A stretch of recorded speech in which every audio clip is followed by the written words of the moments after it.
Body language can be useful in a number of ways, but two I'm going to concentrate on in this short module.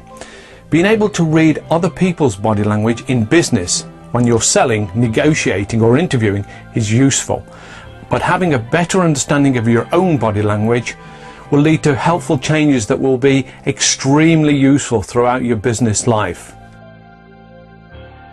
We'll look at what individual body language signals are in a moment, but before we do that, let's talk about what body language actually is. It's the visual display of what someone thinks and feels. What someone is actually thinking at that moment in time is what I refer to as short-term signals. How someone is feeling or the mood they're in takes a lot longer. Like confidence, enthusiasm, boredom or disappointment, these are all longer-term signals. Short-term or instant signals can sometimes be so subtle or small they can be difficult to see.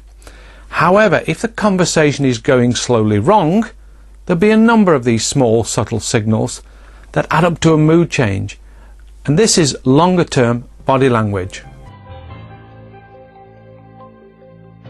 If you spot subtle or small signals and respond quick enough, by changing tack and asking different questions, you can recover the situation. However, if you miss a number of signals over a long period of time, it can cause problems and result in lost rapport and possibly lost business. Another point worth mentioning, and helps explain it a little bit more as well, is the fact that we talk at about 100 words a minute, yet we think at 800 words a minute, nearly 50,000 words an hour. Those words that we're thinking come out through the subconscious mind, through the body, and with a little bit of practice you can read them. Body language can vary from one individual to another. However, there are some elements that are common to all of us.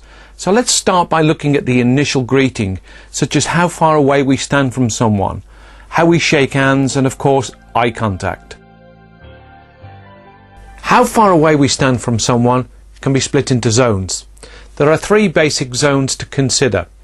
Zone 1, the polite or we've just met zone, which makes people feel comfortable and less threatened. Zone 2 is everything is okay and trust has been established.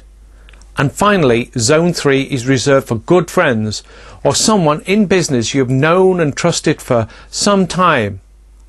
If you stand too close too early to someone, it can cause them to feel uncomfortable. The strength of a correct handshake is difficult to describe accurately, but it is important to get it right. Too soft and clammy and it will give a bad impression and a sign of weakness. Too hard and strong and it will give the impression of arrogance and overconfidence. So try to offer your hand slightly open, as this will show friendliness and trust. When shaking hands with someone who is dominant with a strong handshake, try taking that extra step forward and walking almost into them, straightening their hand at the same time. This will neutralize the situation as it makes them feel uncomfortable because you've invaded their space. The eyes. Where do you stare? Well, most of us are told to look someone in the eye to convey or transmit trust. It comes from when we were young and we were challenged by an elder to look me in the eye and tell me you're telling the truth. The problem with staring someone directly in the eyes is that it's at best uncomfortable, at worst it's intimidating and causes people to feel uncomfortable, wary and even suspicious. Reading other people's eyes can be rewarding because the eyes dilate or constrict depending on enthusiasm or concealment. When someone is interested, excited, enthusiastic, their eyes will dilate. Likewise, when someone is concealing something or even lying, their eyes will constrict, often described as beady eyes. This is very useful in the sales process and when negotiating or even interviewing, because eyes are easy to read with a little bit of practice. After you've been talking to someone for a few minutes, you'll have a good feel for how often they're looking at you and where they look. If they start to look up after you're asking questions, they're probably trying to recall what happened or how they feel about the questions that you're asking. However, if they start to look down and away, they may be trying to conceal their real feelings about something, or maybe trying to avoid giving you an honest answer. As a general rule, it's better to look someone in the face rather than directly into the eye. The cheekbones is fine as well, because this is regarded as the social zone and makes people feel far more comfortable. Just as a tip, if you're with someone who's trying to intimidate you, keep on talking to them, but stare at their forehead and keep it up. It's amazing how it makes them feel awkward after a few minutes, and they start to back down because they can't quite figure out what's going on, and it makes them feel uncomfortable. As a child, when I was embarrassed by something, I usually went bright red. As a teenager, it didn't happen so often, and as I grew up, it happened very, very rarely. When you're in a business meeting with someone and they are thinking one thing and saying another, it is likely to come out in small blushes.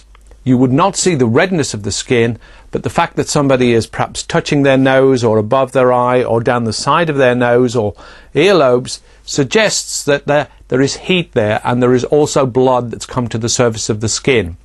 That tells you really that whilst they're saying one thing, they are in fact thinking another. What also happens when someone is a little concerned or has decided to keep something back is that they tend to breathe that little bit more quickly. The more worried they are, the quicker they breathe. And this, of course, flattens the voice, loses some of its tone, and people tend to talk a lot more quickly because of it. How do you make good use of reading body language signals and yet keep mistakes to a minimum?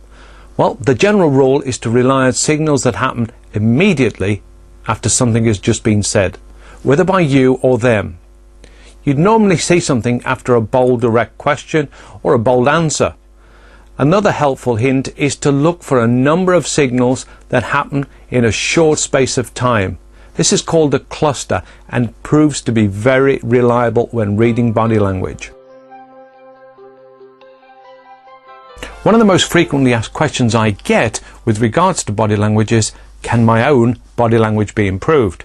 And the simple answer is yes. The best way of going about it is to talk to a colleague or a friend, somebody in the family, somebody that you trust, and ask them, is your handshake good? Is it nice and upright? Are you standing too close to people or too far away? Is your eye contact just about right? Your good friends will know, and they'll be able to put you right and prevent you from making mistakes that might be harmful in business and even in your social life. One of the things I suggest to people is to find ordinary things to talk about at the beginning of a meeting. Things about their company, about your company, harmless things really, but it allows you to get used to the way their body works, how their voice sounds. And then when the meeting progresses into the more awkward areas, where perhaps you're trying to close them or negotiate with them, you'll be able to see those changes in their body language and react accordingly. I hope you've enjoyed this short introduction to body language. In the world of business, it's very useful. In sales, in negotiation, in interviewing. It's amazing what you can read and how you can alter your own body language and your own strategy and tactics to suit. It's a very useful tool. If you've got any questions at any time, just drop me an email or perhaps even give me a call if you've got the time.